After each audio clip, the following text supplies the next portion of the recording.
We got a good night today. What did I say? Today, tonight, or what am I saying? But anyway, it's going to be a good night.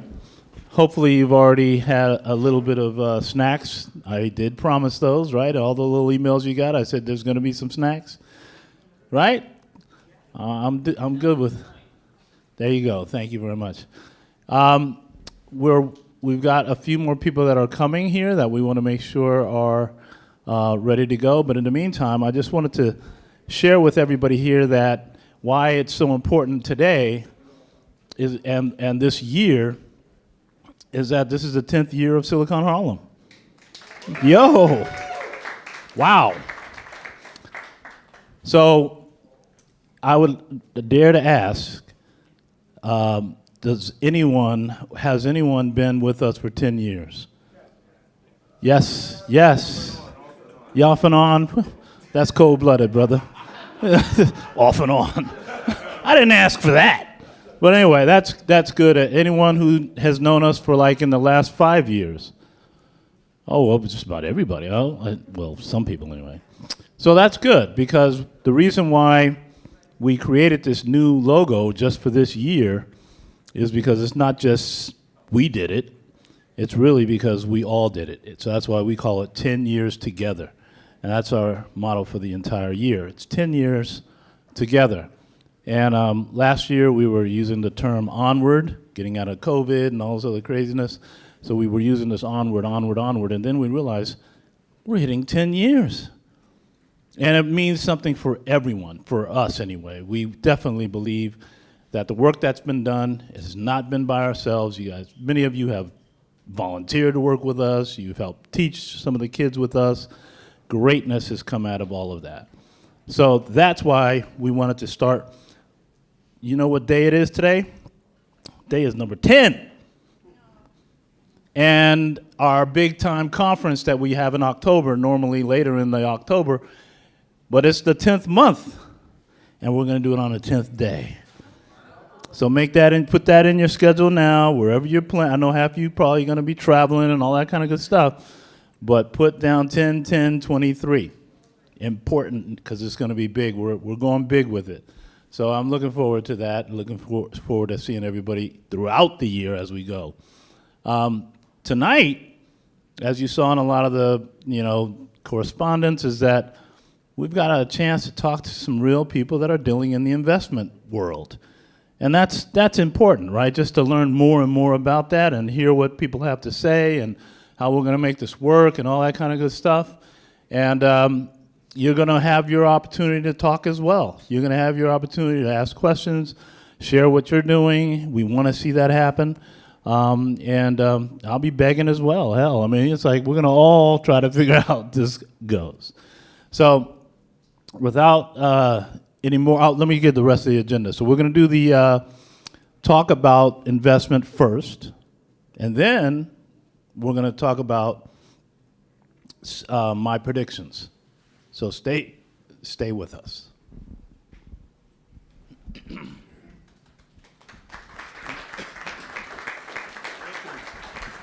Good to see you. Raul, everybody. Good evening. My name is Raul Davis. I'm the CEO of Ascendant Group. We're a #1 ranked minority-owned PR firm in the country. Been around for 18 years. I've had a great opportunity to work with a lot of VCs, a lot of great CEOs, and we've got a couple of special treats for you this evening. So if I can ask Dr. Jitali to come up with me. And Varun, if you wouldn't mind.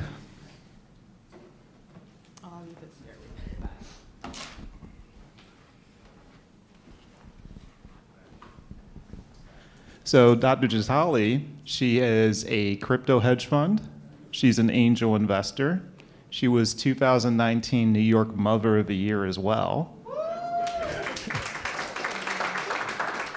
She wrote a best-selling book that has a curriculum in about 298 schools across the country. And I'm just scratching the surface on her background. Arun is here with a venture capital firm that has 15 billion in deals it's done, roughly? Okay. We're closer to 300 million. Oh, it's okay, fair enough. Fair enough, all right, great.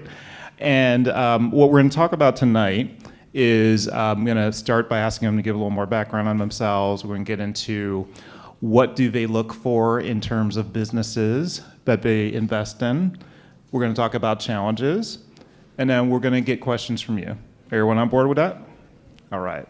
So let's start. And if you could give the audience a little bit more of your background and kind of how you got to where you are today. Yeah, happy to. Is this working? Okay. Okay, you good? There we go. Check. All right, there we go.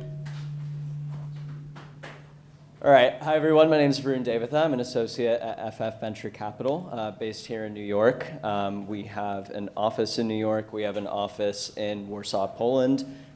We invest globally, and we are looking at early stage entrepreneurs at the pre-seed and seed stage.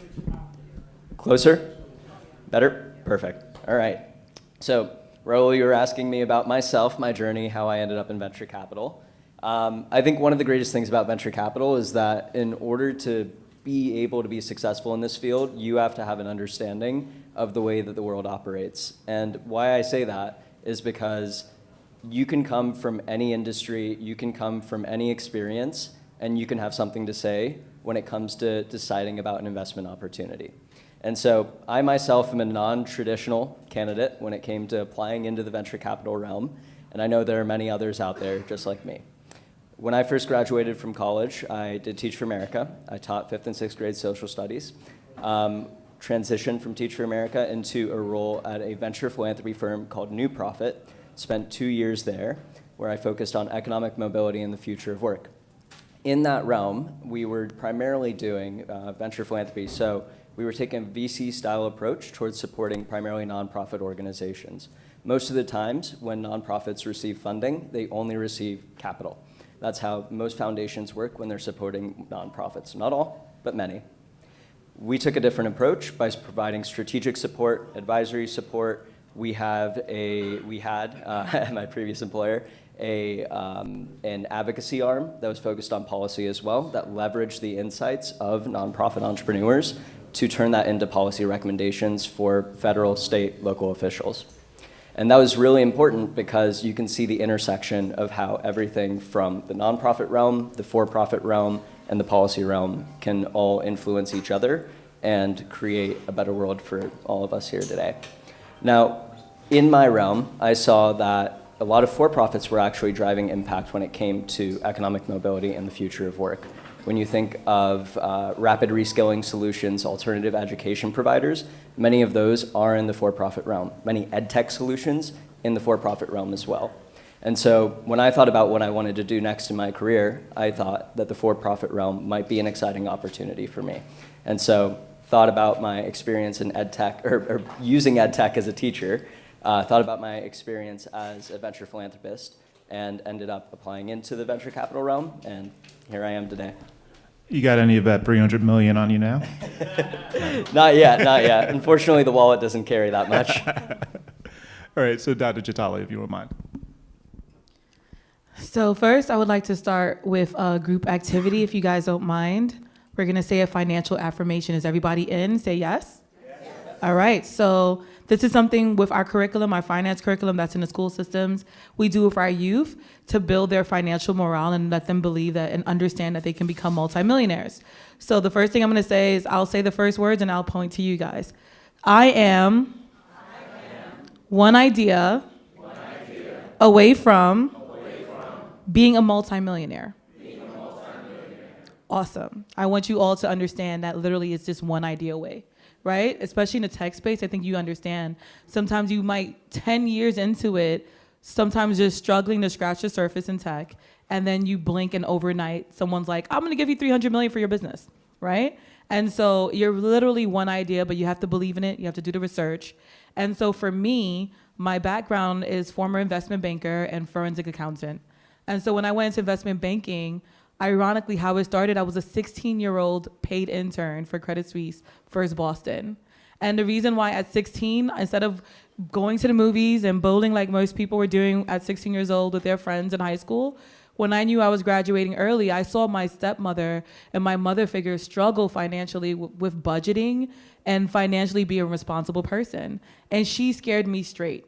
So by the age of 8, watching her financially struggle, I went to my dad, and I had the blessing of having at least one parent who had a very steady financial head on his shoulders.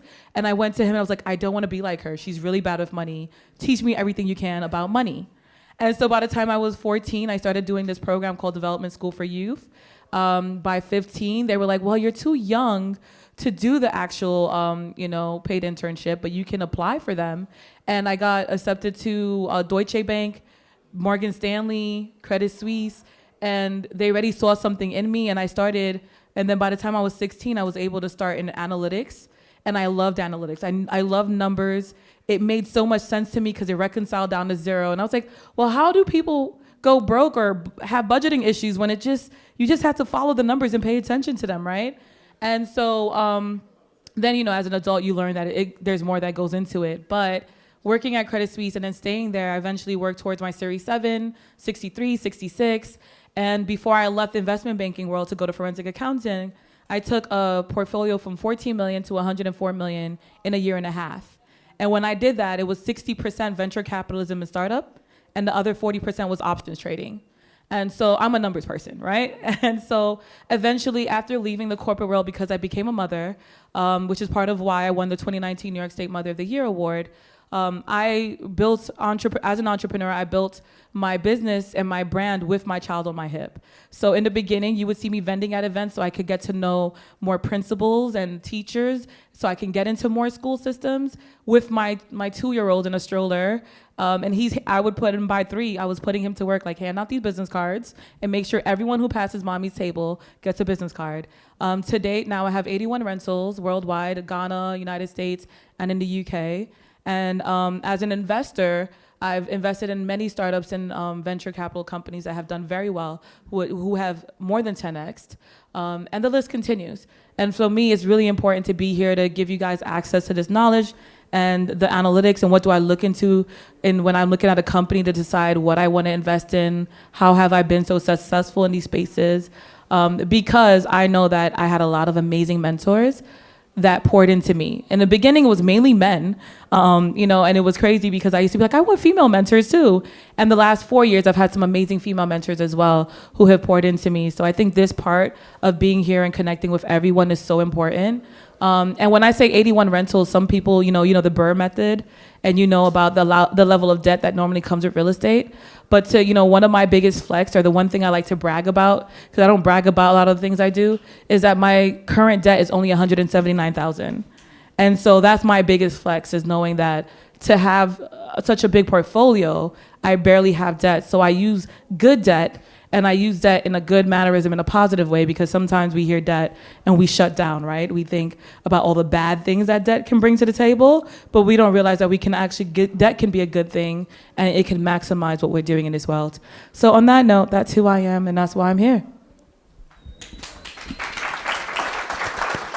So there's 2 things you both said that I want to highlight. So you started out working for nothing. You weren't getting paid as an intern, and you were barely getting paid, right? And then both of you had value outside of just the dollar of it, right? And money basically came to you as a result of what you're focusing on bigger picture wise, and it just kind of naturally, organically flowed into it. So thinking about your own journeys, when you kind of look at the characteristics of the entrepreneurs you want to invest in, or the ones that you want to sit on their board, give us 2 qualities that you're looking at.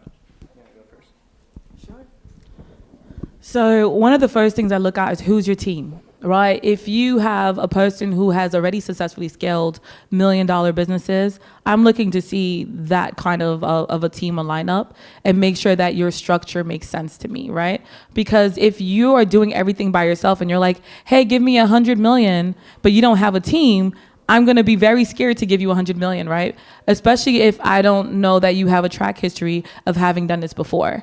So it's really important that you're visible, that I can follow your track history. I can see something that shows me, articles, some kind of a presence that shows me that you have that, but not just you by yourself individually, but your team as well. Because if you have people on your team who have made millions and billions, they're going to allow you to get closer, because it's all about your network equating your net worth, right? We hear it, but I don't think sometimes we realize how important it is. The same way, even with my nieces and nephews, I'll tell them, when you're in a classroom, your friends, I know you're an athlete, maybe all your friends don't need to be athletes. Make sure at least one of your friends want to become a doctor. Make sure one of your friends want to become an attorney, because you're going to need that, right? I'm also looking to see, do you have the proper legal documents, all right? So I'm very big on, like, in the crypto space as a crypto hedge fund manager, when I'm investing in a coin, looking at your white paper. I don't care if you're in the stocks or tech or crypto space, everything has a white paper, has financial documents, something that's letting you know the history of the company, what is their goal. And so if a company doesn't have the proper pitch deck, to say, to put it simply, I'm not gonna invest my money in it, because if you can't even formulate it on paper, how are you gonna bring it into real life? Right? And so, oftentimes we're told to write down our goals and checklists and check it off as you go. Same way for the business, that pitch deck is, in a sense, a checklist letting us know basically what is their overall goal, what have they financially done before, how are they going to let us confirm and make us feel safe that they're going to be able to magnify what you're bringing to the table, right? Because if I give you $10,000, are you going to lose the $10,000, or are you going to take that $10,000 and turn it to $100,000? So that white paper and reading the background of that company is so, so important. And that's where a lot of tech companies tend to not be able to raise money. Because myself, I've raised money for my startups, and I've also helped other people raise millions for their startups. And it usually starts with, can you simplify it to a point that a kindergartner would look at this and be like, you know what? These numbers make sense. I want to invest in this. Right? So if you can't even do that and make it so simple that a child could understand it, then you're going to lose your big dog investors, and making sure that the numbers are there and everything equates to a winning strategy and formula.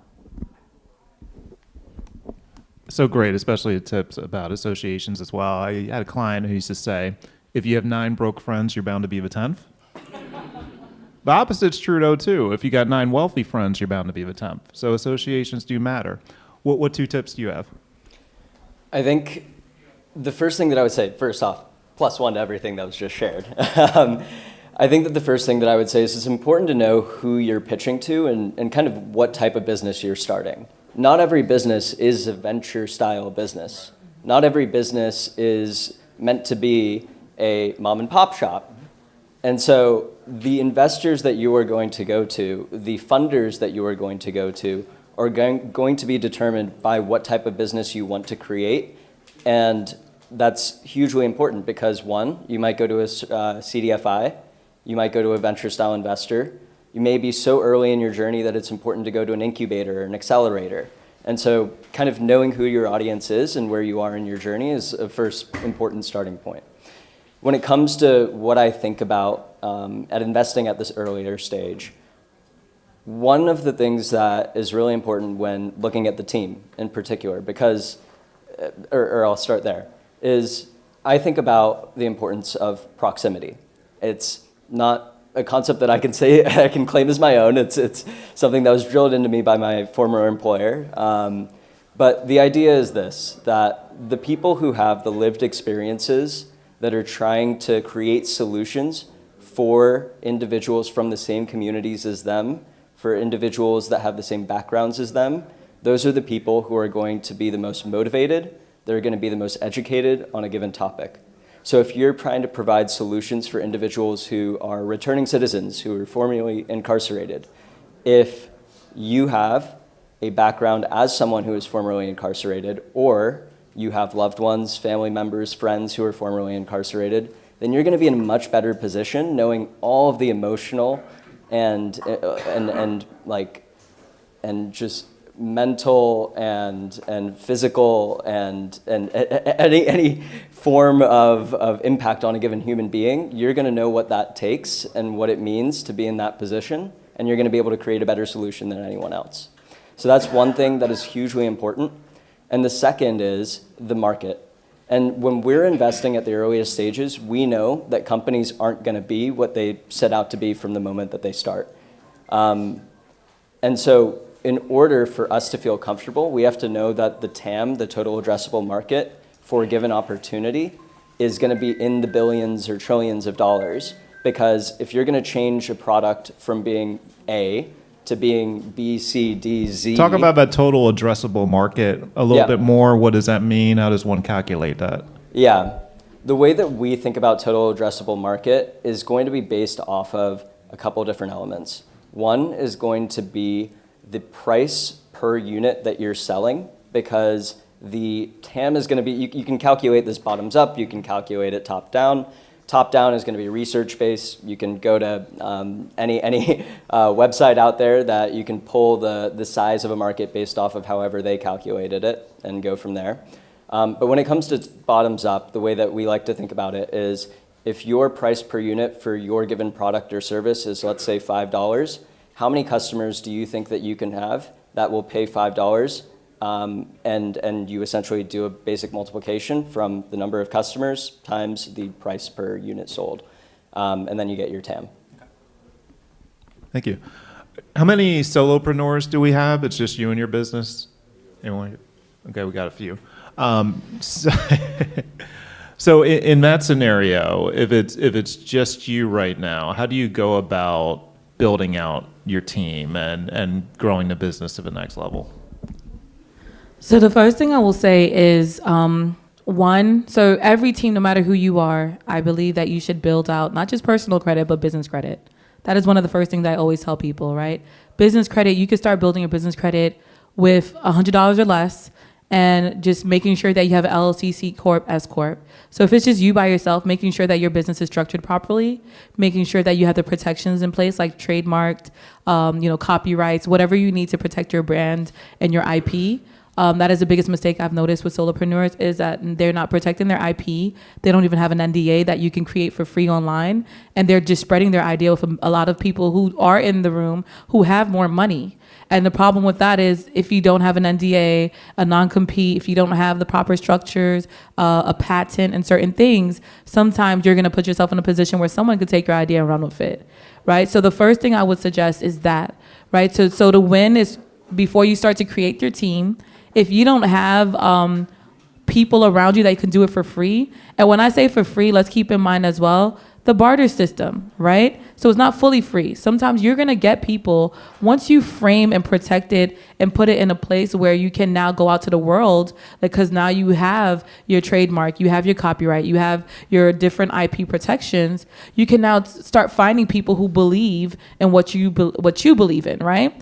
So you start there with the proximity, right? So if you know that you believe in vegan food and vegan drinks, you're gonna go to maybe a vegan bar, and you're gonna be around other people who are already drinking at a smoothie bar, right? And you're gonna go to places where there are gonna be a community around you that already believe in what you believe in, and you're just gonna casually force yourself sometimes, if you're not a people person, to talk to 50 strangers until you find at least one who might be like, I really like what you're doing. Guess what? I'm an attorney.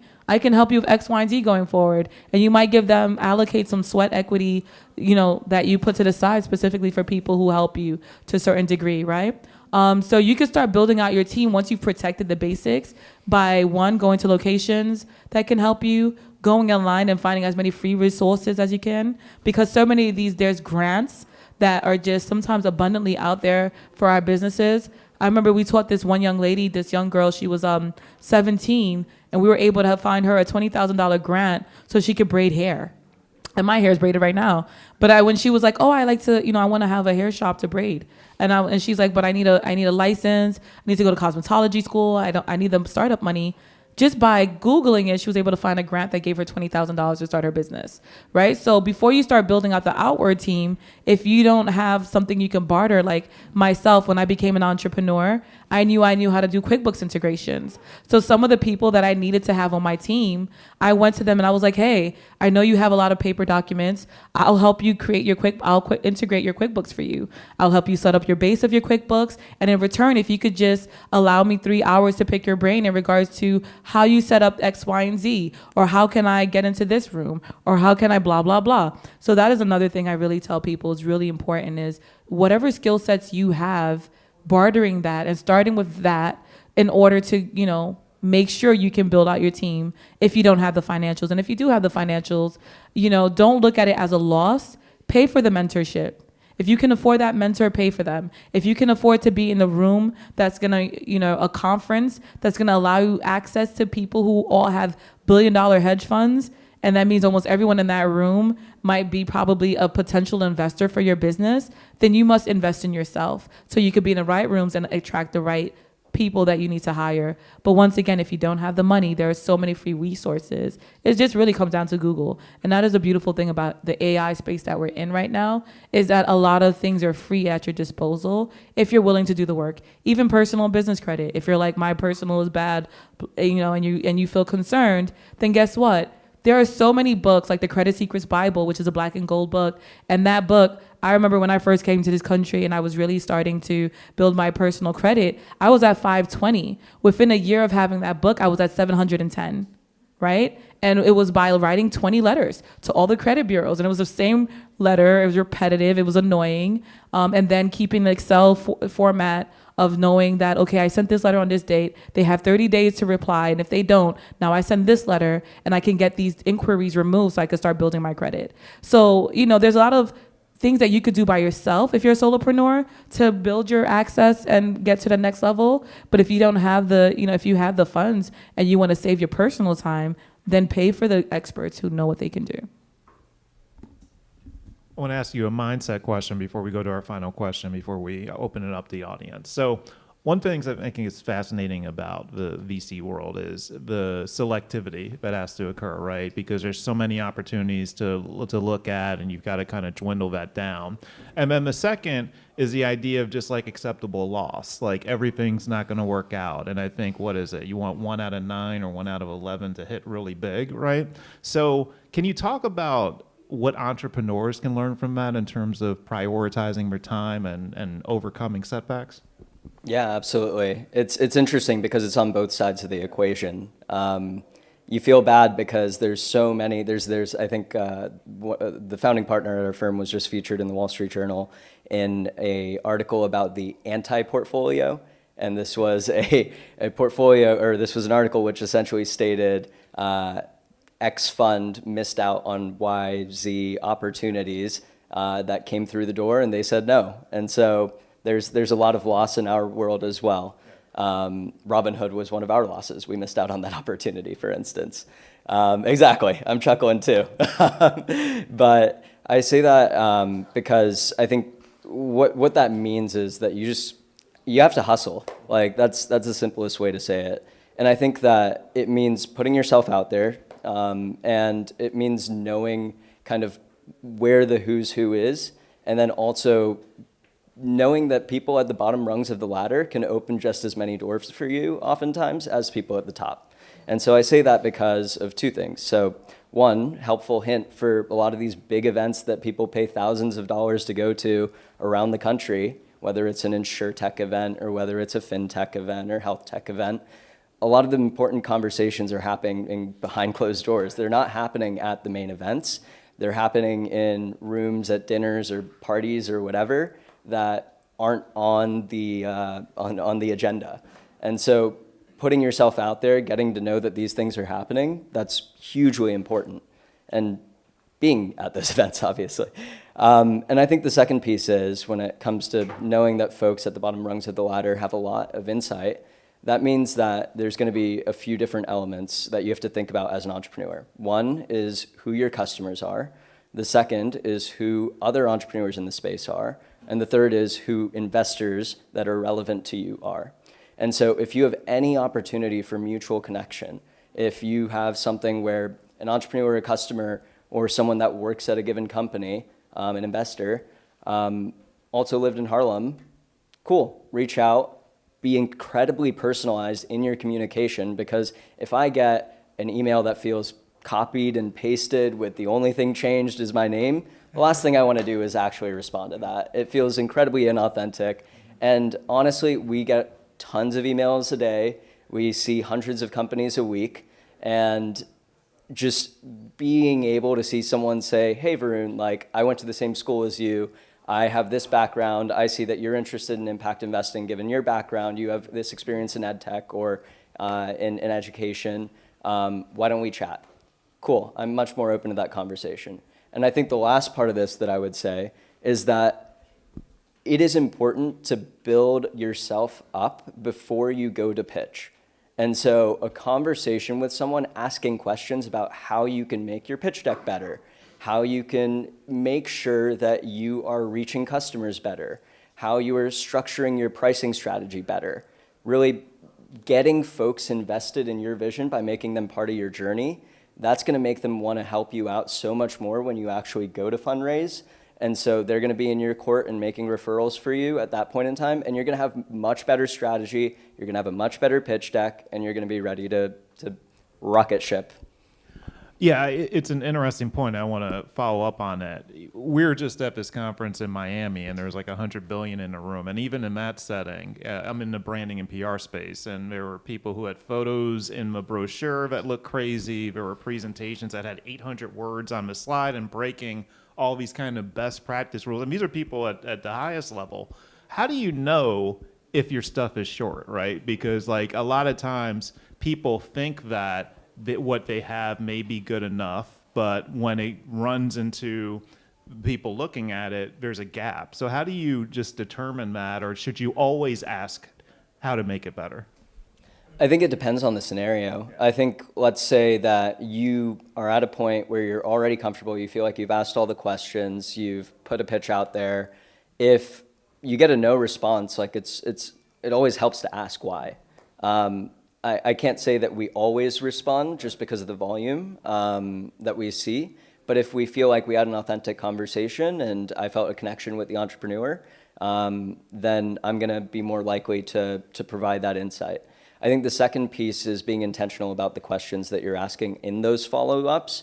Not only what could I have done better, not keeping it an ambiguous high-level question, but like being much more granular in your asks. And I think the last piece of this is making sure that you are open to criticism, you are open to feedback, and you remember that this is not meant to degrade you, this is not meant to hurt you.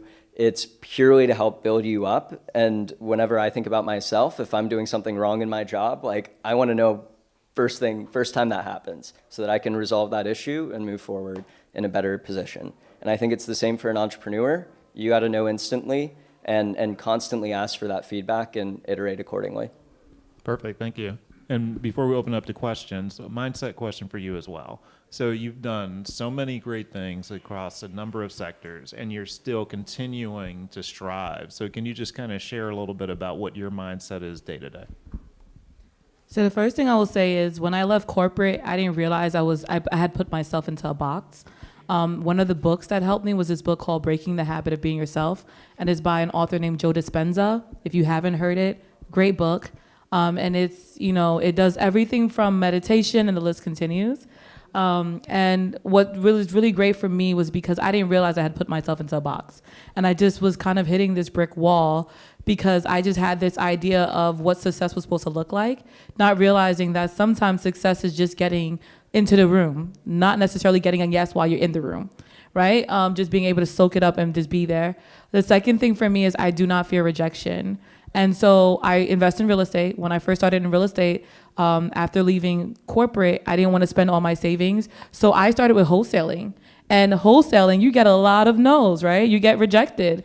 And I had to remind myself, once again, reprogram myself to not fear the rejection. So if I got like 100 no's back to back, I didn't care. I just focused on the one yes that was a $35,000 yes.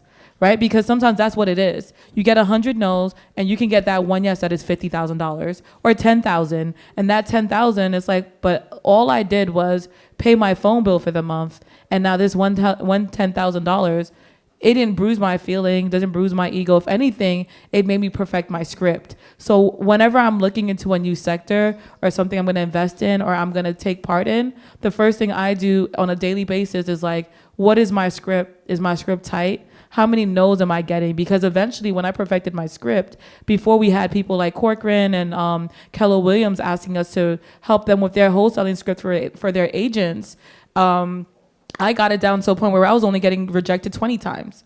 And then I was getting warm leads, which let me know that it's always possible. And I've always experienced that even with my friends. So on a daily basis, I wake up and I meditate. That's the first thing I do for the day. Because when I don't meditate, I'm a really cranky person.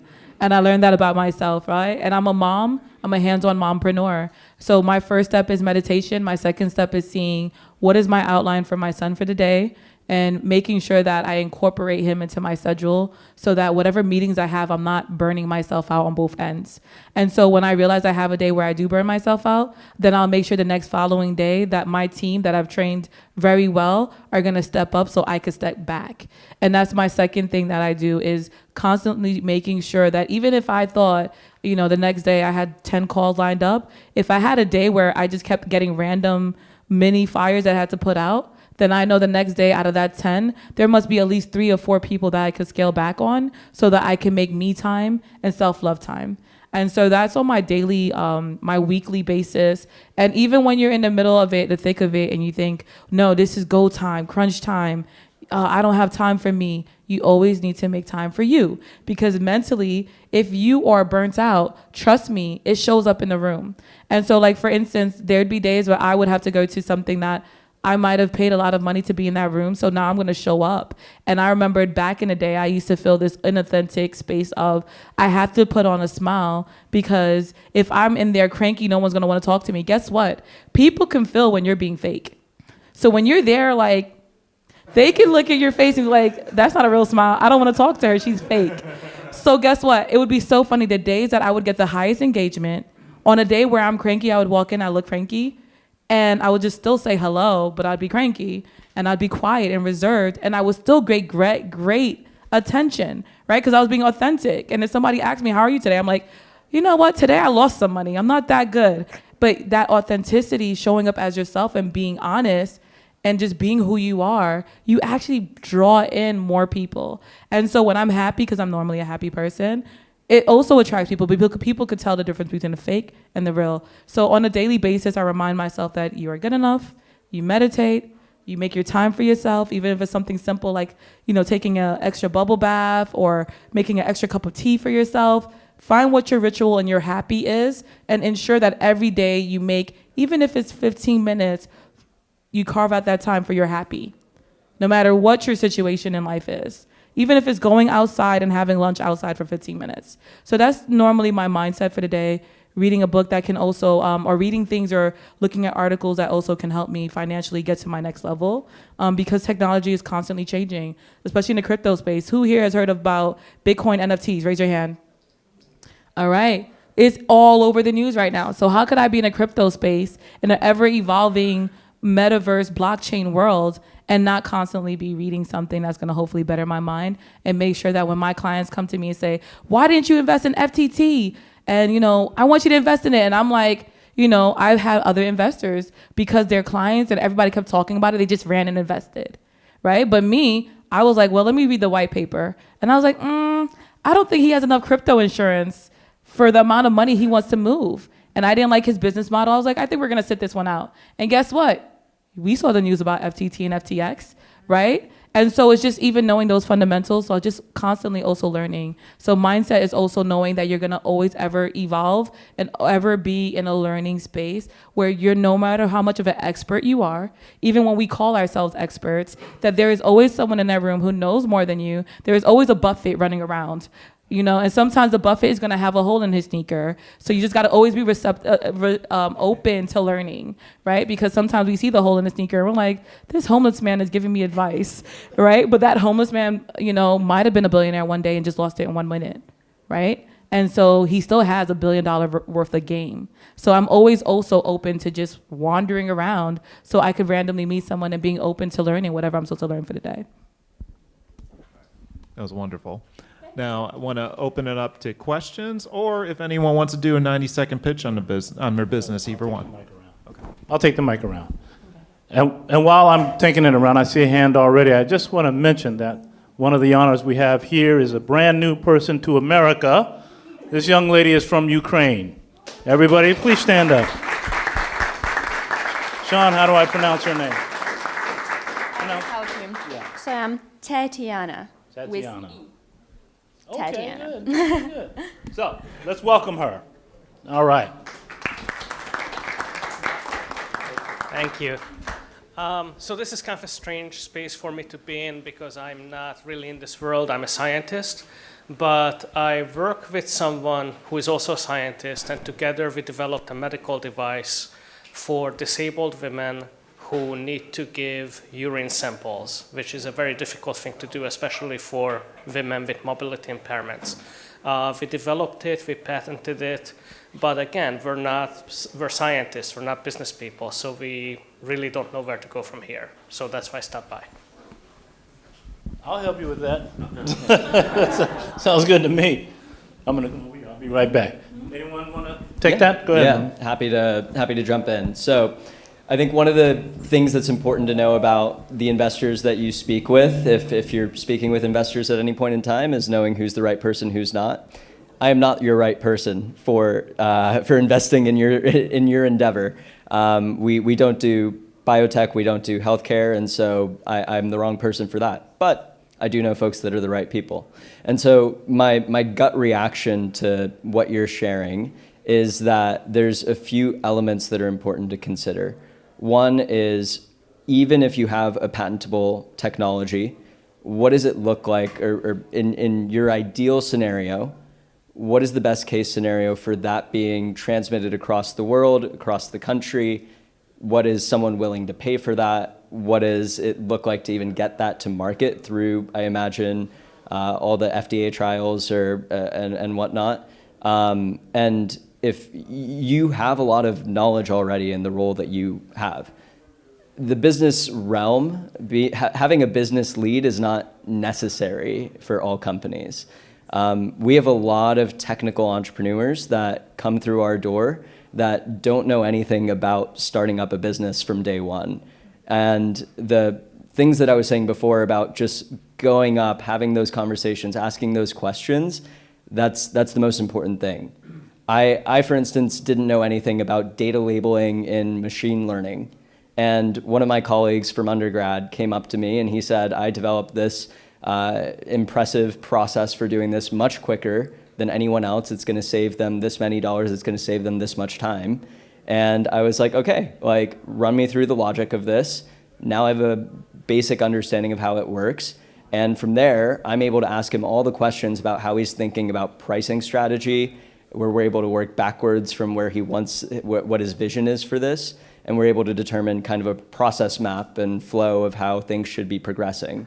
And so with a technology like yours, I think it's important to be having conversations with the right biopharma companies, with the right folks that invest in these spaces as well. We have another question, but Raul, I think that would be a question that you might be able to help that man about. He doesn't have the business side of what he's doing. So obviously he has the scientific part of it. So what you do and helping so many people, that might be, you might want to talk to this man afterwards. Yeah, and one thing I would say is I also have a client, Dr. Ravi Starzl. He's a grandson of Thomas Starzl, who did the first ever liver transplant, and he's a biotech expert. So I'd be happy if you send me, if you want to kind of share details with me, I got a business card to get you connected as well. Thank you. Errol Dunlap. I'm a software engineer and entrepreneur. I'm kind of a two-parter. So I'm here putting myself out here. So that's hello, everyone. I've had interesting route as far as trying to connect with people and build a team, because I heard and read that often, build your team, build your team. But I'm new to this VC space stuff, so I'm reading about it, and I've been running a company for a while. And so my first part is I've run into more people that wanted to get paid immediately than to actually barter, as you said, and put in the sweat equity. And that's been a concern for me, because you read about a lot of people who have big companies now where they just got together and did it in the garage, or they were in computer class together or something and decided to build a company out of it. And I've always been that way, like, I'll just build it. I'll just write some code and build it. So building a team has been challenging. So that's the first part. The second part is, if you all can touch on the less than 1% of VC funds, that article that just came out about going to less than 1% to black entrepreneurs, and I think 3% to women. So if you all can touch on those numbers there. If you want to take part one, I'll take part two. Okay. So for part one, for instance, when I first started as an entrepreneur and I needed, same thing, like I'm a prude when it comes to money. I don't want to take too much out of pocket in the beginning. So actually, a lot of colleges have intern programs where the kids can get, the youth, the college students can get actually like credit, college credit for interning for you. And so depending what your program is, depending what you're doing, you could build relationships with Columbia, NYU, BMCC, you name it. And a lot of these schools will actually gladly, because the people need real life experience. Can you guys hear me? Okay. So the people need real life experience. So one of your first places that you can go, it might be like $10 an hour. Sometimes they'll do it completely for free. The way I am though, I feel bad when someone does something completely for free. So even the people who were supposed to do it for free, I would still give them like $10 an hour, something. But even if you have to pick up a side hustle or something to make a little extra money to give them the $10 an hour, not assuming that you can't afford the $10 an hour, but that is one of the main things. If they don't like what you have to barter with, then you need to just go to different rooms, right? Until you find the people that you can get. So that is one of the first free options I would tell you. The second thing is, I don't know what kind of business you have, but if it's something like a product that you can learn some basic e-commerce algorithms that you can at least make a certain amount of money so you can afford to hire the right people, that's another thing. Because most business ideas that we have something that you can make a product out of. And when you can do that, I don't think we realize the power of e-commerce. And the second thing is, so even with that, like I've had $10 ads that I've ran on Instagram and Facebook where that $10 converted to at least $300 in sales, right? So what you would need to do is learn your demographic of who is your target audience to actually invest in your project. So it might not be people you know that will be working for you, but you might need to create a ad saying, looking for people interested in this particular product or field or space who need more experience. And that $10 might get you access to 300 people who'd be willing to work with you for free, even though they've never met you, because they believe in your vision. So you could create a video by yourself and you could take that $10 to $20 to just kind of rotate and create a budget towards that. Algorithm wise, what I want you to think about, no matter who you are in this room, when you're doing e-commerce for your business, one of the most important things in algorithm is, for instance, I have a trademark. It's called Money Is Not My God. So a lot of Christian people like it. And when that came about and I realized that, I was like, well, who are the top Christian people? Joel Osteen, TD Jakes. So what I did was I created a cute little video. I went on Fiverr. I got someone for $30 to make a cute little video of my t-shirts. And they had all these models rendered doing it. And then I ran ads that specifically, because with the algorithms, you can specifically target everyone who's ever liked TD Jake's song or hit like on his Instagram or Facebook. And so now I was able to narrow down, instead of pitching to 5 billion people, maybe 1 million people, right? And then I could even narrow down even more. I realized that age-wise, the people who had purchased my shirt before were between the ages of 35 and 45. E-commerce now, algorithm, you can narrow down 35 to 45 years old, if that's the age of the, like, let's say the worker that you would like to get, you can narrow it down to the point that it's like you're targeting age 35 to 45 or 18 to 25, right? You can narrow down people who might be interested. If it's something that has to do with music, like let's say you're an artist who wants to put royalties and NFT music. Now you can target people who have NFTs, maybe all the people who own Bored Ape Yacht Clubs, right? And then you could target, narrow down further, people who are ages 18 to 25 that are a part of that community and have hit like. So you just kind of need to just think outside of the box when it comes to your team. I hope that helps. That was some deep stuff right there. It's like, Yeah, wait a minute. That's excellent, really. That was really good. Raul, we're going to try to shorten the questions and shorten the answers. I just want to add We've got the president. Okay. All right. If you guys ever heard of City College, it's the very first public college in the history of America. The president of that college is here right now. He's going to say a few words after you guys. Well, by the way, we have a senior vice president at Columbia too. Let's all say that. So anyway, go on, Raul.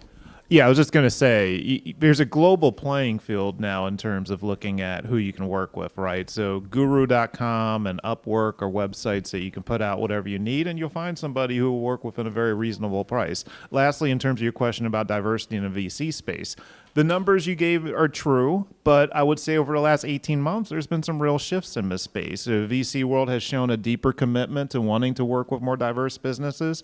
There's more black VCs than I've ever seen in my life. Dear Mama Ventures is one. The CEO is Alicia Hobb. She's a friend of mine. And so there is some shifts happening in this space. I'm coming over to you. Let's make them all quick questions. Yep, sorry. Well, thank you for being here. Quick background on me. I also worked in venture and switched to building a company last year. I can also be a resource to anyone who wants to talk about early stage investing. Something that I briefly wanted to mention before I ask my question, I know we're running short on time, is that you should also ask what your investors owe to you, because it's a different market now and capital's a little bit constrained, but the best position that you can be in when you're pitching to an investor is having them sell you on why they should be the one to work with you, because ultimately investors don't make money unless your company is successful. So you're bringing all of the value to the equation. If you want to break it down into percentage, it's probably like 99 to 1%. And so it oftentimes is framed the other way, where it's like, oh, how can I get in front of investors? Investors' jobs are to get in front of you. So that's a helpful reframe. And then something that was already said before, which I also wanted to echo, is most of venture specifically, though I can speak to all the other asset classes as well. I worked at a family office, and I also worked and started my own fund. You have to create your own luck, because everybody gets lucky when they ultimately get funded. It's not just racial demographic breakdown. The vast majority of people in the world don't get funded by investors. So if you're trying to get an investment from an investor of any kind, you should be throwing a baby shower for your startup. You should be leveraging any and all resources at your disposal to get eyeballs on your thing. And it could be anyone. You could literally walk into McDonald's and just start talking, right? So my question is really more around this market and how, maybe it's for Varun, how your approach has changed in terms of how you're looking for companies. So what are your trusted sources, especially now where there's less volume, for instance, than last year when, everyone had money and everyone was sort of pitching, and now it's more constrained. People are looking for more metrics, more customer feedback. Happy to pitch my business. I know we're running short on time, but I'm currently in the process of fundraising. We've raised some money. we've raised some money, which, yeah. Yeah. We got you. We listening because you said you give out money, so we let you hear that. But we're going to have that answer or a response. We have a question here, and we're going to end with Ken, or we'll have you, and then Ken, and then we're out. And then we're going to get Boudreaux up there and all that kind of good stuff. Did you guys, Raul, you want anybody to say anything to what was just said? Yeah. I was just going to say the only thing that's, I think, different today than a year ago, 2 years ago, is that we take a lot more time to look at investment opportunities, and we are doubling down on our current investments because entrepreneurs need help today that we've already invested in, and they need capital extensions in order to continue growing their businesses. And I think separate from that, the kind of key metric that we're really looking towards is ensuring that there's a greater likelihood of you being able to generate profit earlier, and being able to be capital efficient earlier. So, short. So thanks everybody for coming here. My name's Jose Garcia. I'm with Angel Hack. We organize a hackathon that lets people turn their ideas into tech products and incubate the best one into a venture. So pre-seed. To the person that asked about the IP-based, the National Science Foundation is actually one of the best investors in IP-based businesses, so definitely look into that. The guy with the team, volunteering could actually be a way to find potential collaborators, because people who volunteer are more open to giving their services, on a trial basis, if they believe in it, common mission. But that's actually how I found collaborators for things I've done. So just wanted to share that.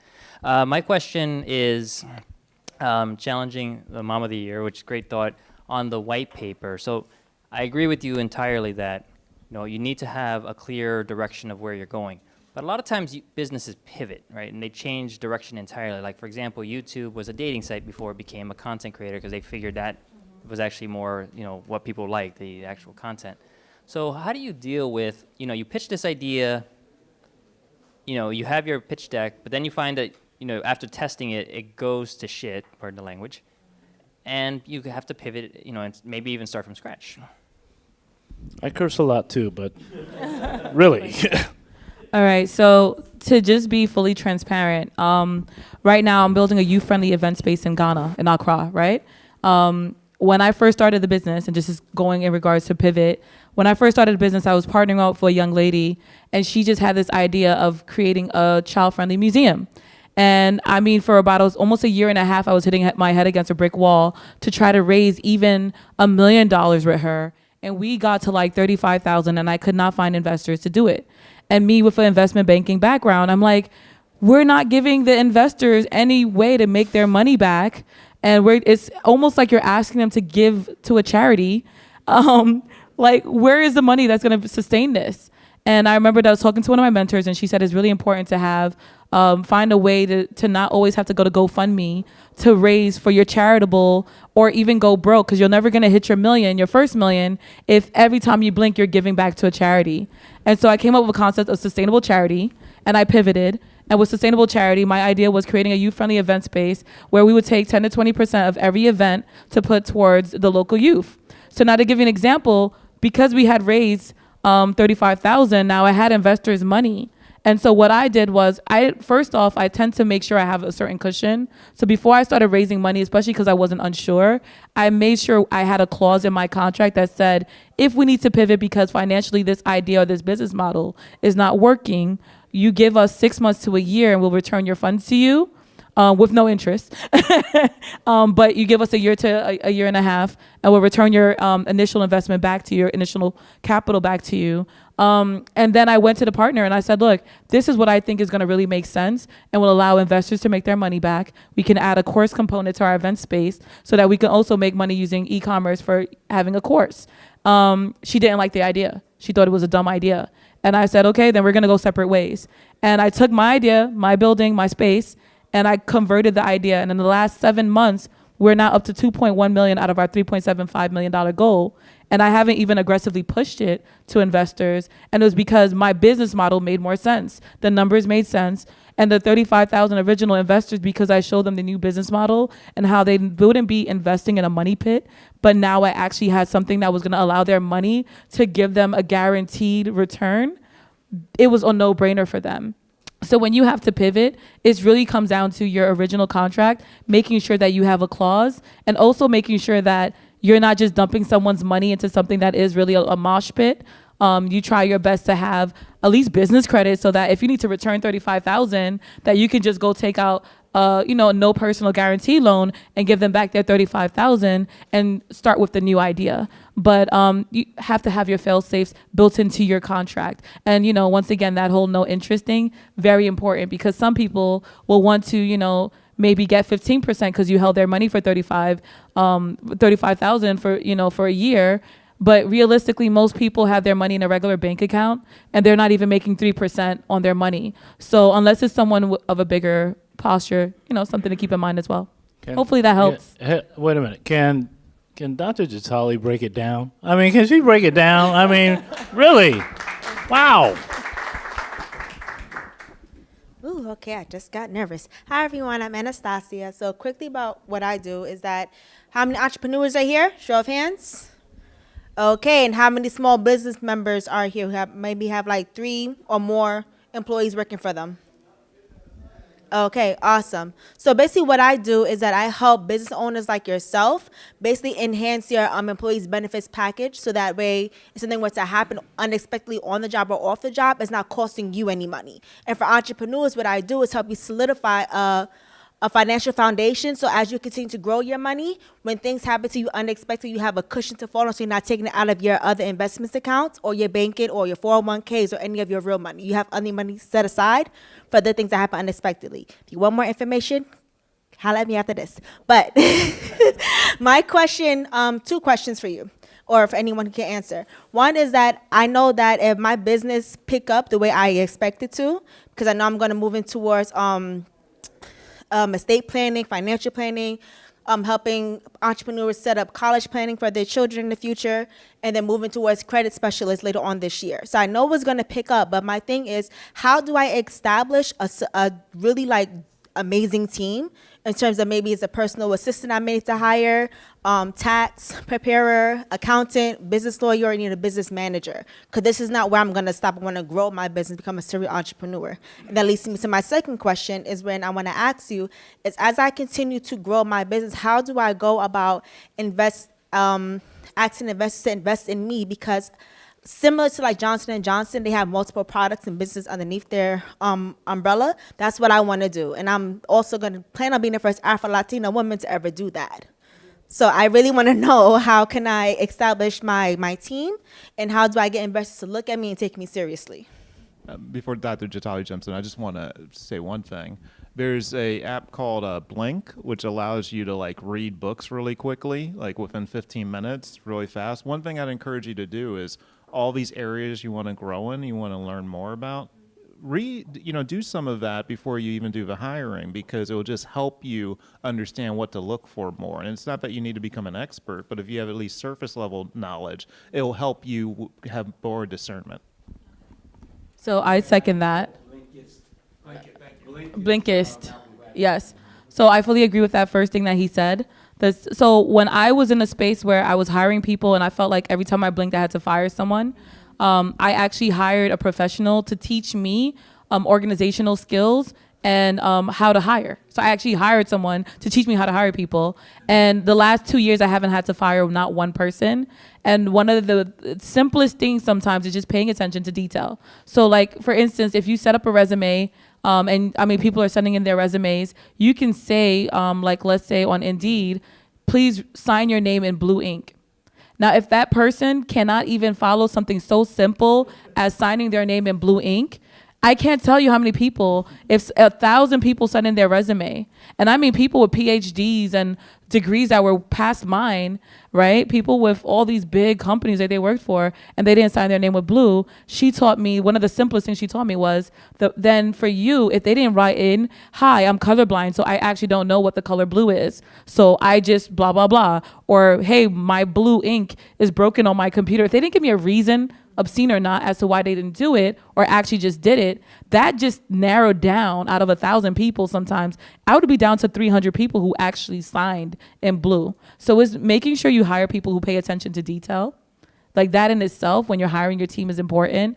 And what he just said is something I was gonna say, like getting a base knowledge of the different worlds that you want to hire in, because then you know what questions to ask. If you have friends who already are the top tax preparers, you might not be able to hire that friend, but you can ask some advice or even ask that person sometimes to sit in with an interview with you, one or two of them when you narrow down, the list, to also be there to be like, okay, what questions should I ask this person?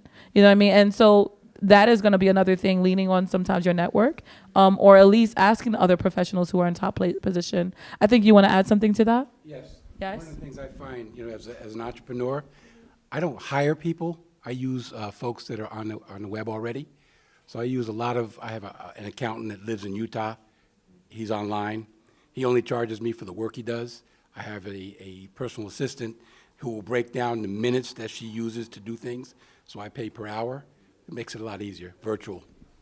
Yeah, and then that's another thing, being open to this global world that we're in. It doesn't have to. I prefer to use people that I've actually met in person, but at that same point, sometimes that's not possible. So if you want to hire people in other countries, that's fine. Just making sure that you protect yourself as well, and you're not giving them like the password to your software and certain things that that will be damaging if they were to affect it. But social media is also another good way to. I've gotten hired and gotten contracts just from being on Instagram and social media and being like, hey, I need this in my life. And then having those people come in and interviewing them, seeing how they engage in their fields.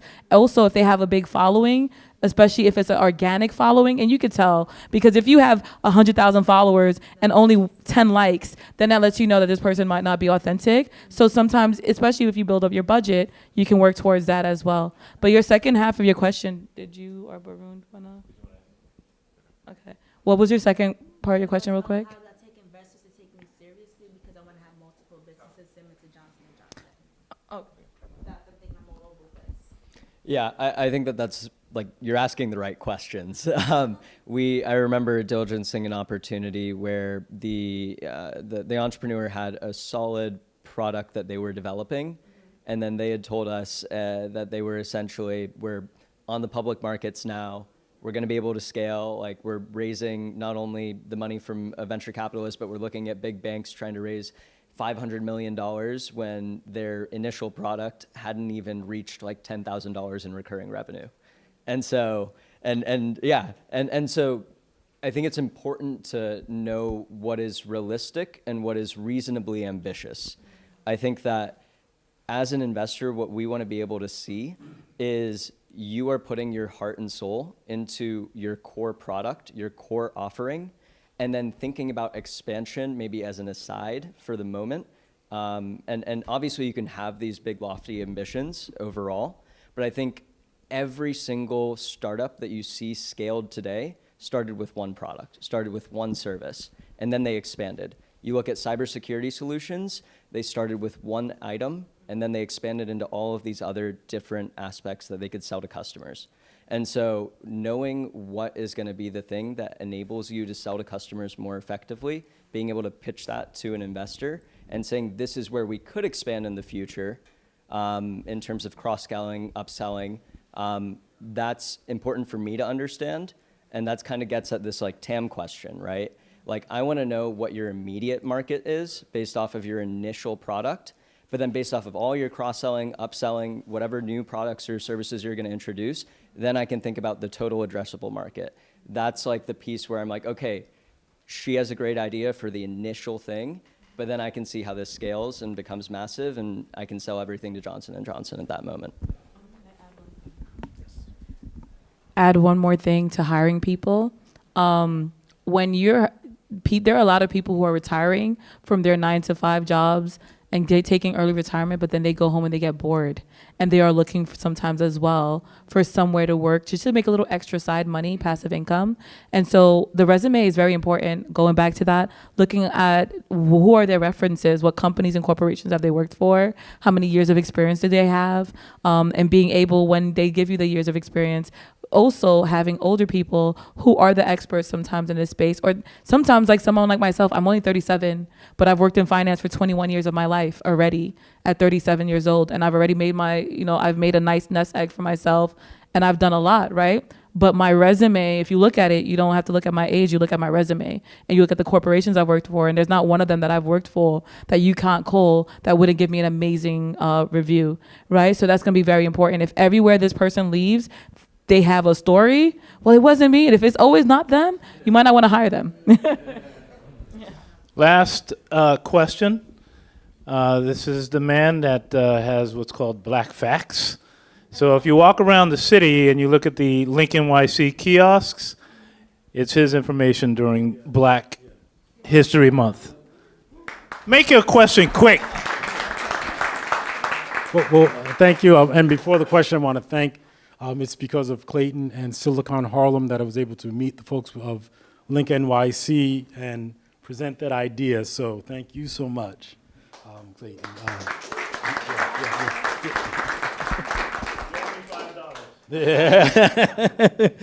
In the mail. Hi, my name is Ken Granderson, and blackfacts.com is my thing, which did not have a business model. It was started as a passion project in 1997. It's the world's first Black history search engine. We came up with one a couple of years ago, and we're putting digital Black history in schools. We're in 7 states so far. Now, you folks are venture folks. We think we're probably a better target for angel investors because we've got a plan that looks like in 3 years we could do about 10 million in revenue. We don't know if we're ever going to be at that 100 million unicorn kind of thing. And because there's only 2 of us right now, we can deal with 10 million.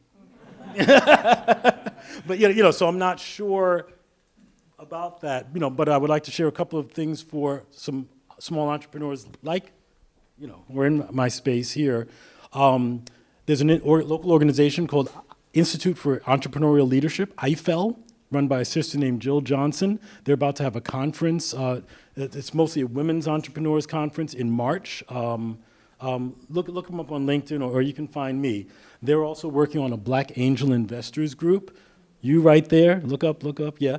I definitely want to talk with you. I can connect you with some Black tech groups, online groups that I found. I'm mentoring a kid in Ghana right now who's doing some front-end development for me. CUNY also has interns. They're doing an internship thing. Just yesterday, they had a first informational. I think you have until March for that. And in one of the other groups, I was able to get some interns from General Assembly who did some incredible UI, UX stuff. I really like, I wish we could afford to hire you guys. So those are some other resources that are right here in New York. And, please, look for the kiosks, look for Black Facts, because this is Black technology, we built this.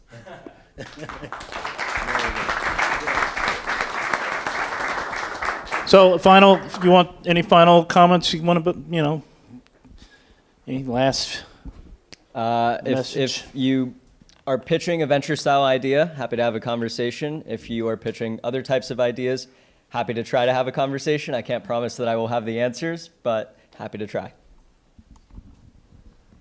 You can't fire a cannon from a canoe. What does that mean? It means build yourself up as you're building your business. But businesses that cave in on themselves are the ones where the business grew faster than the CEO and they never caught up. Learn and put yourself out there when it comes to your Chamber of Commerce for your local areas, your SBA, MWBE, and all of the different DEI type businesses and organizations that are available to you right now. Join as many of them as you humanly can without stressing yourself out or thinning yourself out too much. Because I can't tell you how many times, like as a tech person, the SBA helps people find mentors. It actually helps people. And sometimes all you have to do is go to like one workshop for an hour, but now they're willing to give you access to a multimillionaire, a billionaire, or a high level exec for free, right? Because you took 1 hour of your time out and joined the organization. And as well, there are government grants. I think people forget how many government grants are out there. I know that even when it comes to financial literacy, we're just one organization. But if I'm not mistaken, I think I read that for just New York City alone, like $15 million was left untouched for financial literacy programming, right? And every sector, whether it's in the school systems, et cetera, the government has grants that oftentimes there's money left on the table because people just aren't applying anymore. So that would be the thing I would say. And I'll be here as well. So if you want to pick my brain and stay connected, feel free to reach out. I'd like to just come live with you. I mean, it sounds like that little boy is very, I get it. So let's give them a big, big applause. That was amazing. I don't know if you guys have a few more minutes or not, but I'd like for you to stay where you are and bring up Dr. Boudreau to just say a few words, and then you'll get a chance to do some networking as they make their way out of here. And they can share all of that social media stuff. But I do want to introduce Dr. Vincent Boudreau, president of the city, what is it called? City College, New York. And he's also a dear friend of mine. He's been a really good friend to me. He helped us during the COVID. He was the one person that stepped up right off the bat and gave us a bunch of computers that we were able to distribute to families throughout Harlem. And we have gone on to do so many more things together and are still going. So, a few words from you. Thank you, Clayton. So Clayton asked me to come and just say a few words to celebrate this milestone in Silicon Harlem. And I have to say, it's amazing to come into this space, in a space that originally looked like it was primarily going to be a place where young people can come and play around with computers, to find it as a kind of engine for entrepreneurship and with the capacity to convene this audience. So big. You turn your head away on Clayton for about 10 minutes and he's on to something else. So congratulations on that. Really happy to be here. I'll say one thing really quickly about my institution. If you may have heard of it, you may not know it. And I want to talk just briefly about college rankings, college rankings. Some people like them, some people don't like them. I talked to my methodology students when I was teaching. There's a joke I used to tell them about a guy who was looking for his car keys. He's walking down, it's nighttime, there's a guy bent over under a street light, and another guy comes down and says, "What are you doing?" He says, I lost my car keys, I'm looking for them. He said, "Would you lose them here?" He said, "No, I lost them down the street, but it's dark down there and I'm under the street light here." Right. And in some ways, college rankings were like that for a while. We measured what we could measure without necessarily thinking what the function of an institution were. And I don't want to say all colleges are the same. Like, some people want to be ranked on how many books their faculty write, or they want to be ranked on how much IP they control, or what their endowment looks like, or all those things. At City College, the place, Clayton said it, the place where we invented the idea that education should be for everyone who is talented, back when it was a public debate about who should and who should not be allowed to go to college. It wasn't subtle. It was in the newspapers when City College was founded, that this was a bad idea. It was an experiment. So we've always been about social mobility, and going back to this idea of how you measure what you want to measure. About 10 years ago, we started to get these huge data sets about people's lives, the trajectories, went into college, out of college, into the workplace, how much did you make? And rankings started to reflect this question of what difference does it make to somebody when they go to college. About 3 days ago, the latest rankings from a thing called Degree Choice, which they do us the favor of publishing their methodology. The methodology is pretty simple. What was your family position before you went to college? How much debt do you carry when you leave? How much did it cost you, and how much money do you make? They factor all that in. And last year, when they did this ranking of national universities, it was MIT, Princeton, City College of New York. So we felt really good about that. So 3 days ago, the new rankings came out with that same methodology. And it is now City College, MIT, and Princeton. I say this because we're in the business of social mobility. That's what we want to be measured on. And on that measure, the work that Clayton started here and the work of Silicon Harlem provides the fundamentals for that. I mean, there's a reason why during COVID, well, there's actually two reasons why during COVID we brought, I don't know, a couple hundred Chromebooks down here. Anybody here from CUNY? Okay. Okay, alum, that's good. You're not going to get me in trouble. I know you are. There you go. Anybody employed that could get me in trouble by CUNY? No. So they bought us about 1,500 Chromebooks during the pandemic. And they said, you got to keep these for your students. And we tried to give them out to our students. We gave out about 500. And then they said, you got to keep all the rest of them. And nobody wanted them. So without telling anybody at CUNY, we found a partner. And we decided, someday they may come and count our Chromebooks. It hasn't happened yet, I'll tell you. And well, we will be short when they come knocking, but that is a debt that I will take on. But the reason why we did that, and the reason why Clayton is such an important part of our partnership network, is he is, in his work with young people in this space, he is laying the foundation for everything that comes after that. You can't do what we do. You can't aspire to social mobility without giving people entree into this world. We started 2016, Congressman Rangel became a statesman in residence at City College. And the very first conversation he had with me, again, this is just after the dark night of the 2016 presidential election, he said, it may not be this president, but some president is going to make the investment that we need in America to rebuild our infrastructure. And City College has to be the place where we develop a workforce that looks like my community, because that community, that workforce doesn't exist in the current infrastructure. And so we got to work on that.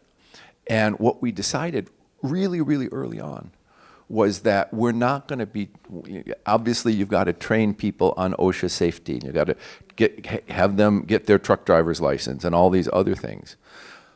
But you also have to recognize that if we're designing buildings or running trains or tunnels, you're not going to be using old machines. You're going to be using digital technology and artificial intelligence and all of that stuff. So in our infrastructure workforce program, which is growing and growing and growing right now, We start our students with sophisticated programming. And I'm not talking about college graduates. I'm talking about people coming out of the criminal justice system and high school kids that don't necessarily want to go out to college in the first, but these are young people who maybe they've come through Clayton's program. Maybe they've spent half their lives in front of one screen or another, and they're ready for this. Right? So we have the raw material for this kind of work in our communities. Right? Really inspired by the conversation I heard up here around entrepreneurship. We have a 102-year-old engineering school that never took the step that the gentleman in back was asking about, where we had discovered something and then commercialized it. So now we started training our young people in what's necessary to commercialize, to develop, to do prototyping and product testing and all those things that fill in, what we call the valley of death between the pure scientific research funding you get from the NSF and the angel investors and the venture capitalists. Like, that's what we're doing on our campus, and it requires that same kind of fundamental knowledge that you're teaching here. We have a brand new gaming program on campus, right? Where we are starting high school kids as participants in esports and then bringing them to campus where they learn digital design and game design. The gaming industry is responsible for 6 times as much GDP in the United States as the film industry, right? And the expertise in that exists in our young people, in our communities, in the players that you see on the subway. So bringing them from players into designers is what we're all about. And all the work that Silicon Harlem does, establishing that foundation and closing the digital divide and knocking down the barriers of that kind of knowledge makes it possible for us to do our work. So mainly I want to say congratulations on your work. We are good, strong, long partners in this work, and I'm just thrilled to see what you've done with this place. So congratulations on your 10 years, and thank you for hearing me out, folks. I gotta say, one last thing about our relationship is he's also given us an opportunity to actually build on the campus. So we're actually creating what we call a tech-enabled corridor on the campus itself. Smart lights and smart trash cans and all kind of cool stuff, because our objective is to get the mayor to start to see how that could work for the entire city. A college looks just like a city. Transportation, restaurants, housing, it's just like a city.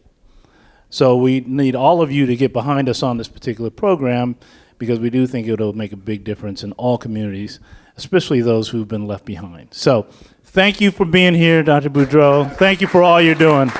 It's incredible. We're going to take a quick break. If you want to have some chips and some empanadas, if there's some left, meet each other, talk a little bit. The last piece will be some predictions. Can we get your opinion? How come I'm not high enough? Oh, whoa. You ain't gonna get this back together. I don't think I can get this back together. They're challenging me to get y'all back together. Anybody want to listen to me? Listen to me. I'm like, I don't know, Demi Lovato. Nobody's listening to me. Come on, everybody. Let's do this. We're going to wrap it up right now. You ain't got to go home, but you got to get the hell out of here. All right, let's do this. Are we ready? All right, that's what I'm talking about. Here we go. Nobody's listening to me. What's going on here?